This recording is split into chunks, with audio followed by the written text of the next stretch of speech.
Okay, where we sit? It doesn't matter.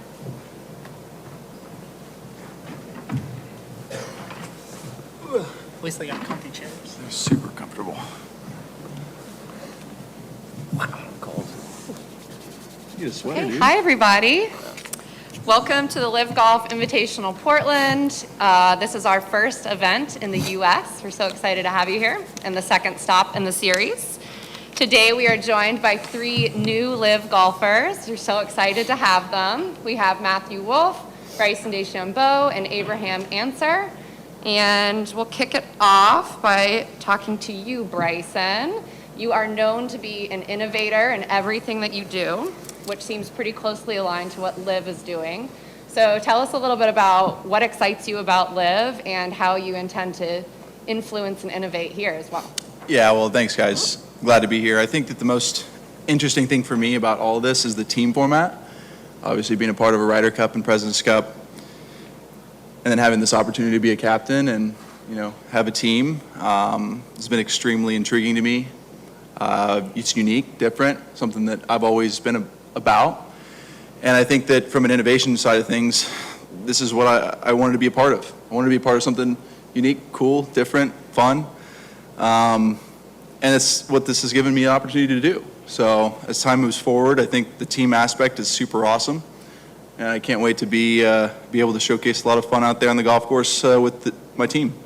And you're a team captain, right? Yeah. You want to talk a little bit about that? Oh, it's different. It's wild. A lot of strategic decisions have to be made now. I mean, I kind of feel like my life has changed in a really unique way, and just being able to have certain players and kind of strategize like who's going to be in certain positions and how we're going to move forward on this golf course, to even having, you know, potential coaches that coach the team or you know, have managers, and how that all fits into the puzzle. It's all just this new, unique opportunity that I'm excited to kind of puzzle piece together and figure out and make it a, you know, team Crushers. You know, that's my goal, is to make Crushers have a unique identity, something that's different and can hopefully be something that people, you know, look forward to watching every week. Awesome. We're so happy to have you here. Thanks. So Matthew, you obviously played elite college golf and we're at the top of your game. Obviously there's a team aspect there. Obviously it's 54 holes. You know, how much of a factor did that play in making your decision to come to LIV Golf? Yeah, I think it was huge. You know, in college, I feel like I really thrived. You know, in every other sport, every other organization, you know, you're on a team, and I think that there's something to be said about playing hard for yourself and your caddy, but when you got other people relying on you and stuff, it's different. You know, you give everything that you got, and I feel like, you know, there's a lot of times when, you know, like he said, Ryder Cup.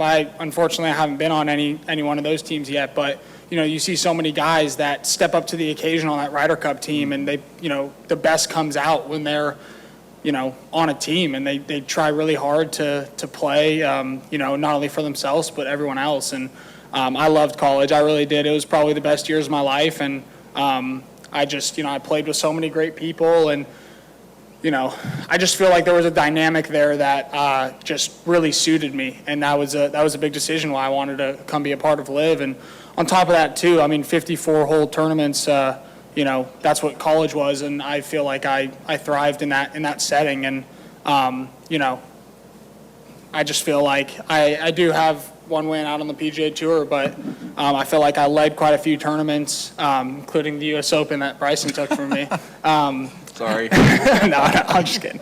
But you know, I think that I just, you know, really thrived in that scenario and with that many holes, and not only on a team, but you know, it's just cool to have that camaraderie out here. You know, I've already just loved it. I've only been out here for a couple days, and you know, everyone seems like they have a smile on their face. Everyone's happy, and you know, there's an excitement and an energy, you know, coming around here that you know, I honestly feel a little bit of, and it's nice. I'm smiling a lot. Thank you. Abraham, you are golf's biggest star in Mexico, obviously. So are you excited to be representing Mexico here, and what type of an impact do you think LIV will have on the game at home and your participation in LIV? Yeah, I'm definitely very excited about that part of this change in my life and decision. I think this is going to be amazing for Mexican golf. A lot more opportunities will rise. I am pumped to see where Mexican golf is headed. And yeah, I mean, it's just creating more opportunity. I will have a little bit more time too to be involved and be actually there, trying to grow the game over there. So I'm extremely excited about that part for sure. Excellent, thank you. We'll open it up to the floor for questions. We'll start right there. Yeah, this question's more for Matt and for Abe, because Bryson, with your US Sorry, if Open. you can state your name and what outlet you're with before you ask the question. Sorry, Thanks. Dan Rappaport, Golf Digest. This is more for Matt and Abe, because Bryson, your victory in the US Open has you exempt in the majors for a couple of years. But for you two, guys who have joined, at least right now, are seeing their rankings kind of fall because of the lack of ranking points. How much did eligibility for playing in the majors factor into this decision? Because obviously if you play the rest of the year and you don't play PGA Tour events, it's going to be hard to get points and harder to get into the majors. Does that matter? Well, personally, of course it matters. I would definitely want to play majors, 100%. I think we are going to get, I mean, we already have a pretty strong field and a pretty strong case to get world ranking points. So I feel like it would be kind of crazy not to get any points if we're playing in this big time event. So definitely banking on having some points going forward, hopefully sooner rather than later. And we want to be competing in this majors, 100%. So for me personally, yeah, it's a big decision. It's something that is very important to me. Hopefully it gets resolved, and I think it'd be great for golf. I mean, how can you have some guys in the top 50 in the world and not play in these events? I mean, I think it'd be pretty wrong not to have some of us. Just to say something quickly, I mean, you have the Hero World Challenge, and they have full ranking points there. Why can't we have the same too? Yeah, I mean, just kind of piggybacking off what Abe said, I think, it's important. You want to, the reason why we're here is because we got a great opportunity, but also because, we want to play, unbelievable tournaments against really good guys. And, more and more people have joined, and there's already been a big list that joined in the first place. And, we have a lot of really strong players, and we're playing, really good golf courses. And I feel like, I know they're trying everything that they can to, get world ranking points for us. So, I think it's a big deal. We all want to play the best tournaments in the world and majors and, win trophies. And I feel like, there's really no difference. It's just being able to go out here and compete and try to play your best. What if that doesn't happen, though? What if, the world rankings, they decide it's going to be a 2-year waiting period or whatever it is, and you guys don't get to play, next year or the year after? We're talking about today. I mean, what if? It's, I've made the decision, and I'm really happy with where I'm at, and, it's just speculation. Obviously, stuff's going to happen over the period of how long, over the next 2 years, over the next 3, 5, however many. And so, for me, it's just, it is what it is, and I'm really happy with being here and being against, playing against the best players in the world and trying to win trophies, and I don't think it means any less because there's not world ranking points. It'd be nice to coexist as well. Go ahead. Yeah, Dylan DeChambeau, Golf Magazine. I was wondering if you guys could just run through the factors that went into making the decision to be here. Obviously, a big departure from the PGA Tour, but whether it's the money involved, the time, seeing other guys commit first, what was it that put you over the top in terms of deciding to commit to LIV? I mean, I'll take that first. I mean, one of the things for me, it was a personal business decision. For me, I run and operate my golf as a business, as well as wanting to be one of the better players in the world. Second off, it was going to give me more resources and opportunities to reinvest in my local community in Dallas and back at my original home in California, where I could do things for junior golf tours, improve my foundation, and also build the multi-sport complex that I'm going to build here shortly in Dallas. And it also gave me more time to rest, the ability to have weeks off and recover my body in the way I want to, so that I could be prepared to give it my all when it comes time, not be depleted every week and continuing to get depleted over the course of time. So that was one of the things. That was another thing. And then the last part is I saw that first event in London and how much fun everybody was having. That was exciting to me, and I wanted to be a part of something like that. Yeah, well, I actually made a list of a lot of pros and cons, and it wasn't definitely an easy decision. If it was just a business decision, then yeah, it was extremely easy, right? But no, it just came down to quality of life for me. I felt like in the last 2-3 years, I've been giving my all to like golf and business outside of golf as well. So I haven't really had a life outside of golf and business. So I feel like I haven't really seen my family that much. So yeah, I mean, I just talked to everybody that was close to me and kind of put the cards on the table, and it was, I guess it came down to be an easier decision than I thought. Yeah, I mean, it just really came down to quality of life. Obviously, getting a pay grade better than when you had, and being able to spend more time with the stuff you'd like to do all outside of golf as well. It was big. I definitely miss spending time with my family and my friends, and that is also really important to me. I feel like I was not as happy as I probably will be now with having that balance in life outside of golf. So that's what came down for me. I mean, I think they just covered it. The first question that I was asked was, a lot of it was the team aspect. To me, I loved college so much. I love being on a team. I love, traveling with people, or, even this morning, I got up in the morning, went down and, walked down into breakfast, and, Abe and Hudson were sitting there, and there was everyone at a table conversing, families with their kids, and just seemed like a really good setting. Everyone was upbeat and really happy about it, and it was cool to be a part of it. And I mean, at the end of the day, I just, obviously, like they said, it's a money thing too. I'm not saying that that's not a part of the decision, but I don't know what my future holds. I don't know if I'm going to be able to play, for how long, and I'd love to play for many, many years, but, stuff happens, freak accidents or, anything, and, God forbid, I don't want that to happen to me, or I don't wish it upon anyone else, but it was an opportunity that I just felt had all the right things that I kind of wanted, obviously, like I said, the business decision, the financial security and independence, and then on top of that, the team, and a little bit more time off. For me, I feel like the same way. I'm very social. I know a few of you guys in here, and I like to talk, and, I'm very open. And, for me, my family's important, my friends are important, and, it's been hard to be able to make time to go see them and go hang out with them. And it's something that I feel like I've definitely been lacking in my life, and this gives me a really good opportunity to have an amazing balance that I'm just really excited about. Joy? Oh, sorry. Hi, Jerry Longman with the New York Times. For all of you. So maybe you've heard that there's been widespread vocal opposition by politicians, you guys being here saying you're just taking Saudi blood money. 11 mayors have signed a letter saying the tournament should not be played. U.S. Senator has been highly outspoken. So I just wanted to get your response to why you don't think that is the overriding issue about human rights. Well, I personally think that I respect everyone's opinion and decisions, just like I hope they would on our side as well. Everybody's entitled to their own opinions, and from my perspective, we're golfers. We're providing entertainment globally, and we'll continue to do so as time goes on.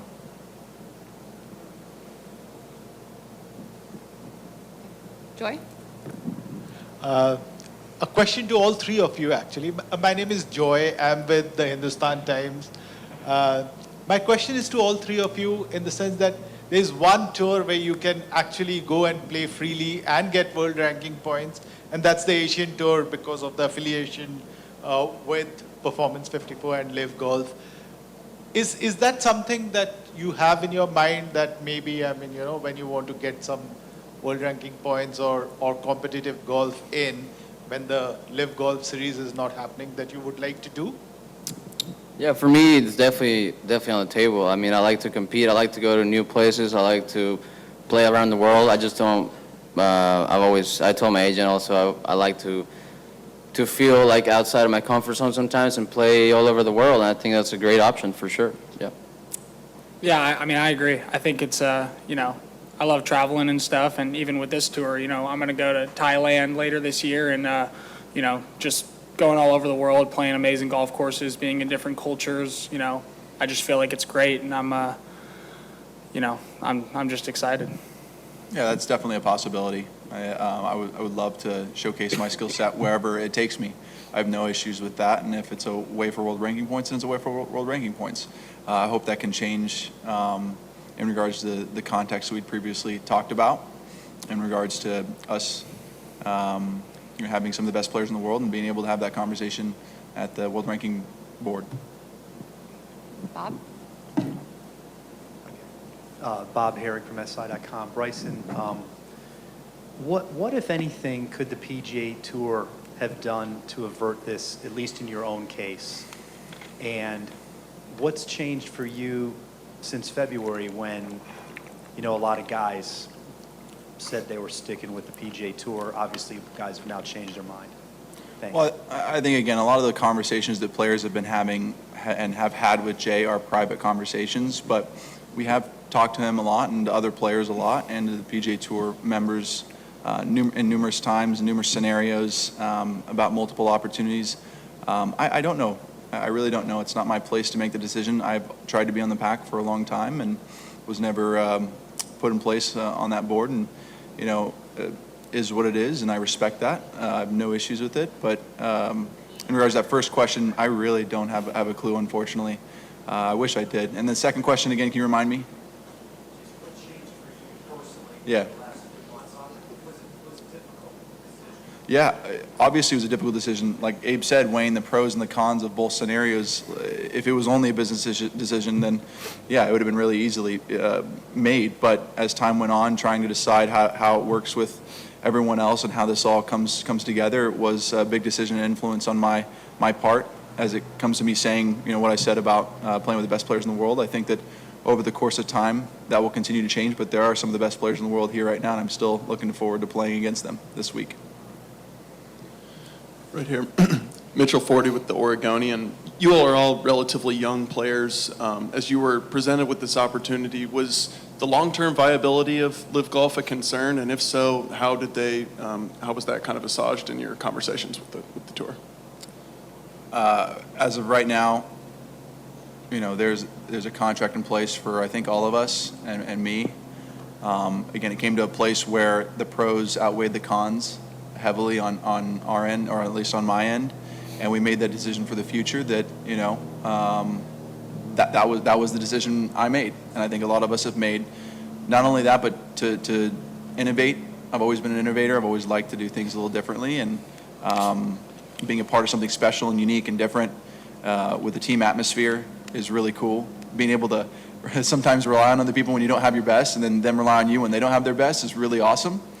And again, I think as time goes on, you'll see how much fun everybody's having out here and the skill set that we provide to the public out here. We're great golfers. We'll continue to improve our games. I know that, and we'll work harder because of the structure that's set up.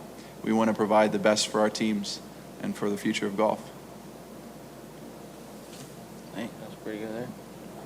Hi, this is Annie Peterson from the Associated Press. Bryson, this is for you. We heard you talk about how it was a business decision, and you were going to contribute to your local communities, et cetera, with the money that you were making. But given the controversial nature of LIV Golf at this point, do you have any concerns about your reputation or your legacy? Well, I think legacy can be created anywhere you provide your skill set.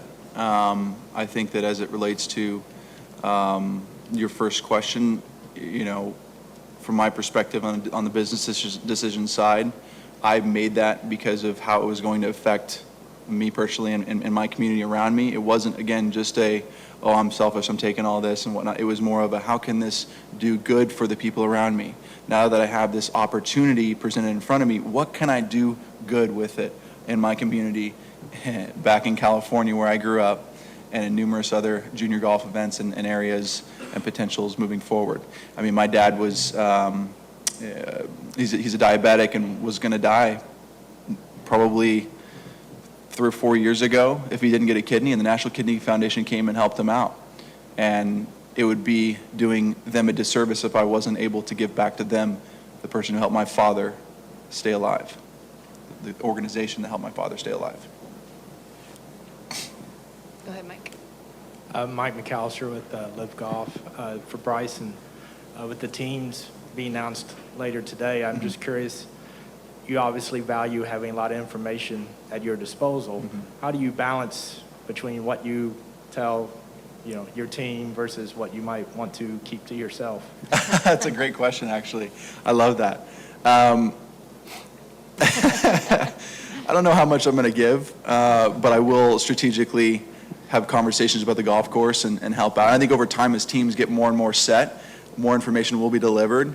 Because we are individuals, but also we want to piggyback off of each other and work in a manner that's all positive, where we're all growing and working together to the same goal of winning each team championship as well. So from my information, I'm going to let the guys do what they do. I don't have a problem with each unique personality and character and skill set.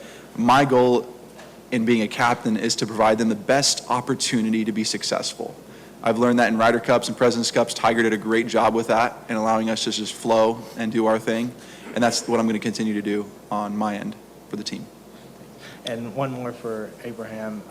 You and Carlos were Olympic teammates. I'm curious how much you guys conversed about the opportunity here.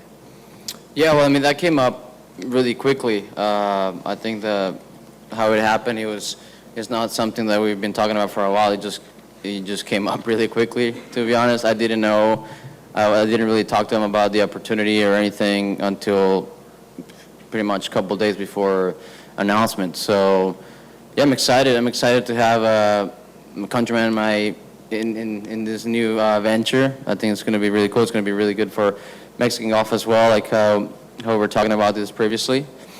And it's going to be exciting, man. I'm pumped.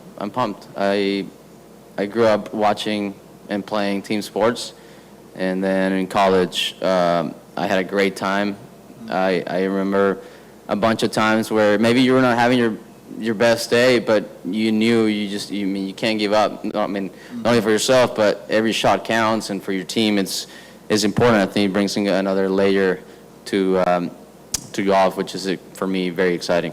I also think, just piggybacking off of this, for me, like, when you're not playing your best, I was joking around with my caddy last night. It's like a 75 never looks so good. It's like when you're on a team and you have a couple people that play well in that final round, you shoot 75, but one guy on your team might not play as well and shoot 77. And it's like that 75, even though, it wasn't great and it's not what you had, it could have been enough to win or get you on the podium or and I think that for golf, it's so hard because, when you're out there, it's like if you shoot 75 in a normal tournament when you're not on a team, you just feel like you lost. There's so many opportunities to lose in the game of golf, and I think this is a great opportunity to where if you're on a team, if you're in baseball and you go, 1 for 5 or something like that, which wouldn't be terrible, but if you have a bad game, strike out 3 or 4 times, and then you have a single that puts you on, and then you end up scoring a run and help your team. It's like you're going to go back to your hotel being like, I just helped my team win. That was amazing. You're not even going to think about the strikeouts that you had. And I just think that this just gives you such a good opportunity. And getting back to it, why I joined is just college. It's like you're going to try so hard for your team, and it just gives you so much more opportunity to enjoy yourself and have little small wins and feel good about yourself rather than shooting 75 on a Sunday. And even if it was playing really tough, there's always going to be people that score better than you, and you're always going to look at yourself as I could have played better, I could have done this, I could have done that. Whereas 75 never looks so good. Yeah. We have time for 2 more questions. Tom D'Angelo from the Palm Beach Post. Just from Matthew, you were open last year about taking time off and working, trying to find the balance in your life in golf and working on your mental health. And I'm guessing that's something that continues and always goes on. And you hinted at it before, but this schedule, this format, how much did that play into this decision too, and maybe this giving you more chances to work on that and being better suited for you? Yeah, 100%. I think, it's hard when you're out there struggling and you got to play 3-4 weeks in a row, and you feel like you're in a rut. You feel like you just can't get out of it. And here being able to really prepare, have more time. I mean, also I know this is my job, but it's on your off weeks too, I mean, sometimes when you're traveling for 3 weeks in a row and you got 1 week off, my coach, he lives in California. So it's like, do I want to spend time with my girlfriend and my dog at home and enjoy my time off and sleep in my own bed? Or do I want to go travel again across the country and go work with my swing coach and then not have time for that? So I think it just kind of gives me that perfect balance of being able to, enjoy my time off the golf course, and even when I'm not at a tournament, be able to go travel and work. And, I feel like, honestly, because of the little breaks that we get as well, when you're just playing 1 week and then you have some time off, I mean, I feel like I'm going to be excited to come to every tournament, and it's not that I wasn't excited to play in every tournament that I've played in, because I know the opportunities that I've gotten have been unreal, and I'm thankful for every single one of them. But, when you're playing, it's like when you're not playing well, when you miss a couple cuts in a row and you're on that third week and you're already committed to play and you're like, I don't have my game, I'm struggling out here, I haven't seen my family in a while, and it's just like, I'm not saying you're not thankful for the opportunity, but you're like, gosh, it'd be nice to just go home for a week and reset. And I think that kind of gives you the opportunity to do that. And, at the end of the day, I think what I've said, not only about the team aspect and what they're doing for that and the golf, but also just the vibe. I mean, I don't know. I haven't given many interviews recently, but I feel like sound the best that I've sounded in a long time. I have a smile on my face. I'm happy. I'm smiling. I mean, I feel a little different, honestly. It feels great to be here. Great, one more. Adam Woodard with Golf Week. Bryson, this is for you, and then maybe for Abe and Matt if you want to answer it as well. You've mentioned a lot about how LIV Golf has opened up business opportunities and more opportunities for you outside of golf, and there's been very little answers for how LIV Golf is going to impact your guys' actual golf game with playing less or not. Are there any concerns that you guys are going to have about maybe not playing as regularly with your actual golf game? And do you guys still view yourselves as professional golfers or more as entertainers and businessmen now? I think we're both. We're both professional golfers and entertainers. As well as when I was playing on the PGA Tour, I was still an entertainer. So there's no doubt about that. But how it's going to help my game personally is that I'm going to give myself more time to practice and hone in on that skill set. Yes, it's going to give me more time with my family, but it's going to give me more time to prepare for events, to get ready, to get my body ready. When you're 1, 2, 3 weeks on, sometimes it's difficult, and I'm not knocking it at all. I'm just saying it provides a different opportunity for a guy like me that likes to practice. Obviously, as everybody knows, I love to practice. Thanks, Abe. I love to practice, and I think that that's going to give me the opportunity to hone in on my skill set. Whereas, yeah, playing in tournaments is crucial. It's huge as well. And there are times where, look, I have not resigned my PGA Tour membership. I want to play the PGA Tour. It's not my decision for me if I can or can't play. But I would love to continue to play and I would say give myself more opportunities to play. But as of right now in the current structure, I believe as time goes on, we'll see how it plays out, but as time goes on, it's awesome for me in regards to being able to continue to grow my skill set as time goes on, and also be able to do stuff on YouTube. Instagram, social media, that's also big for me. I love showing kids, behind the scenes and kind of in-depth version of, what I do outside of the game as well. And even just going and playing 9 holes on a random golf course and whatnot. And it's hopefully entertaining to those kids and people that are growing up watching us players. And hopefully as time goes on, that'll allow for everyone else to kind of hop on that trend and see what we can do, not just on the golf course, but off the golf course. Yeah, and for me, I'm way too competitive to let myself get worse at golf. I feel like I will be doing everything possible to stay competitive and get better at what I do. I feel like my nature I feel like it's never enough, and I just want to get better at what I do. It doesn't matter if it's outside the golf course or just strictly golf. So I'm a perfectionist. I'm not going to show up to a golf tournament and be like, well, we'll see how it goes. I want to be prepared, and I want to get better every single time. So I'm not going to let myself just be like, whatever. No, I'm pumped to be here. I want to compete. I want to beat these 2 guys here next to me, and I'll be ready to go. Good luck. I think we have one more from ESPN. Bryson, Mark Schleybaugh with ESPN. I know you said it was a business decision and you can do more in your community. Did you have any concerns about the source of the money, and do you understand some people's concerns about it? No, I respect it. I understand people's decisions on their comments and whatnot, but as it relates to me, I've personally made that on my own, as my own decision, and I won't say any more on that. There's no need. We're golfers at the end of the day. and I think that I respect everybody's opinion. That's the most important thing people can hopefully understand out of me, is that I do respect it. But golf is a force for good, and I think as time goes on, hopefully people will see the good that they are doing and what they are trying to accomplish, rather than looking at the bad that's happened before. I think moving on from that is important, and going and continue to move forward in a positive light is something that could be a force for good for the future of the game.